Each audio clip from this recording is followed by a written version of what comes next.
जलियांवाला बाग की घटना भले ही 13 अप्रैल 1919 को घटी हो, लेकिन इसके प्रभाव भारतीय स्वतंत्रता संग्राम पर दशकों तक गूंजते रहे।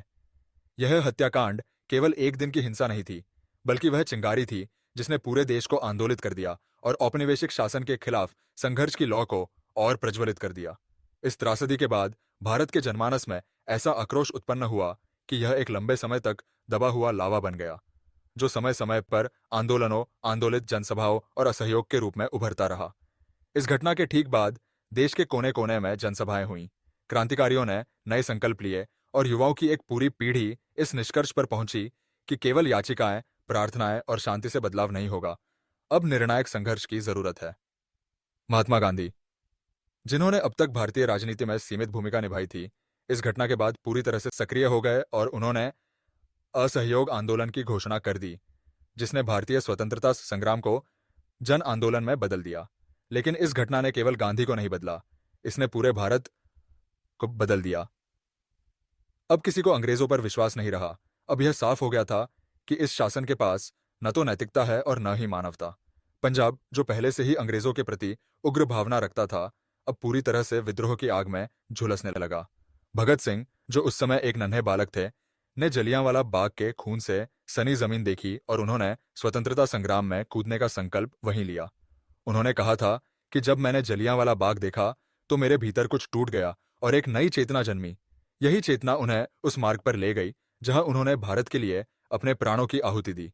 उधर उधम सिंह की प्रतिज्ञा, जो उन्होंने जलियांवाला बाग में अपनी आंखों के सामने अपने साथियों को मरते देखकर ली थी, वह प्रतिशोध की वह कहानी बन गई जो इतिहास में अमर हो गई। उधम सिंह ने वर्षों तक इस बदले की तैयारी की, नाम बदला, पासपोर्ट बनाया, विदेश में जाकर खुद को मजदूर और क्रांतिकारी के रूप में छुपाया और आखिरकार 1940 में लंदन जाकर माइकल ओ ड्वायर को गोली मार दी, जिसने जनरल डायर को समर्थन और संरक्षण दिया था।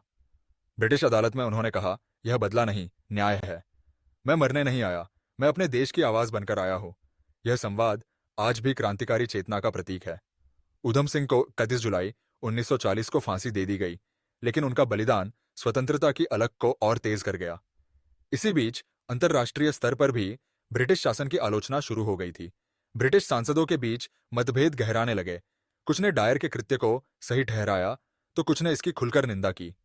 लेकिन भारतीयों के लिए यह स्पष्ट हो गया था कि उन्हें अब अपने अधिकारों के लिए किसी और से नहीं, बल्कि स्वयं आगे बढ़कर लड़ना होगा।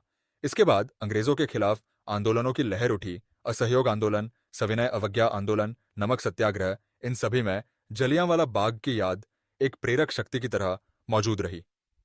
क्रांतिकारी संगठनों जैसे हिंदुस्तान सोशलिस्ट रिपब्लिकन एसोसिएशन और नौजवान भारत सभा ने इस घटना को अपने घोषणा पत्रों में शामिल किया और यह स्पष्ट किया कि अब लड़ाई केवल राजनीतिक नहीं, बल्कि नैतिक और राष्ट्रीय अस्तित्व की हो चुकी है। इस घटना के बाद भारत के इतिहास की दिशा ही बदल गई।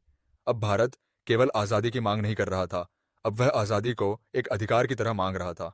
और यही बदलाव स्वतंत्रता आंदोलन की सफलता का आधार बना। समय के साथ जलियांवाला बाग का वह स्थान एक तीर्थ बन गया, संघर्ष और बलिदान का प्रतीक। शहीद कुआं, जहां लोग जान बचाने के लिए कूदे थे, अब श्रद्धा और स्मृति का स्थान बन चुका है।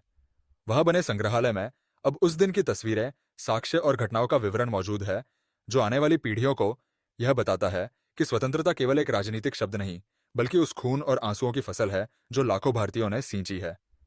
भारत सरकार ने उस स्थल को राष्ट्रीय स्मारक घोषित किया और वहां शांति ज्योति का निर्माण किया, जो दिन रात जलती रहती है। यह ज्योति हमें यह याद दिलाती है कि स्वतंत्रता केवल अधिकार नहीं, जिम्मेदारी भी है। जलियांवाला बाग की दीवारों पर आज भी गोलियों के निशान है, जो साक्षी है उस क्रूरता के और साथ ही उस साहस के जो भारतीयों ने दिखाया। यह हत्याकांड हमें बार बार यह सिखाता है कि अत्याचार के खिलाफ खड़ा होना कितना जरूरी है और स्वतंत्रता कितनी कीमती चीज होती है। आज भी जब कोई बच्चा जलियांवाला बाग जाता है, वह केवल एक स्मारक नहीं देखता, वह वहां खड़े उन सच्चे भारतीयों की आत्मा महसूस करता है जो अपनी आजादी के लिए जान दे बैठे। जलियांवाला बाग की मिट्टी आजाद भारत की बुनियाद है और यह बाग एक संदेश है कि जहां अन्याय होगा, वहां प्रतिरोध जरूर होगा।